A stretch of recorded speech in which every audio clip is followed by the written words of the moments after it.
So I remember being in a drug program in Queens, New York.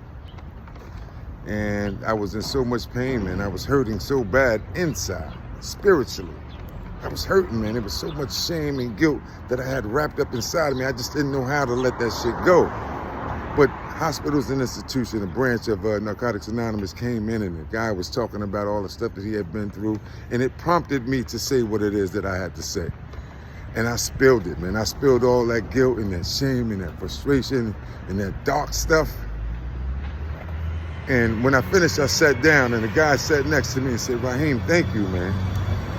He says, "Thank you, man. I appreciate that because you said everything that I wanted to say, but I was too embarrassed to say. So thank you for that. I appreciate that." And although it was hard for me to share that stuff, I felt good. Not so much good of, I felt good because I shared it, but I felt good because somebody else benefited it from it. Somebody else benefited from it, man. And that to me was more than enough, man, to fuel me to do it again.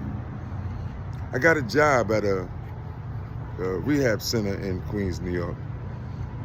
And that became my passion, to try to help somebody, to try to spill what I had gone through in my life and hope that somebody can identify with it and be saved from the horrors of addiction, man. Here's my point.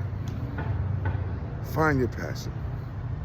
Find your passion, man, no matter how hard it may feel to initiate that passion, to get started in it. Once you find it, you have now been introduced to your purpose. Find your passion. Find what it is that you love to do, that perhaps is helping somebody else, where you become selfless. So find your passion, and I guarantee you'll find your purpose. Stay grinding, stay focused.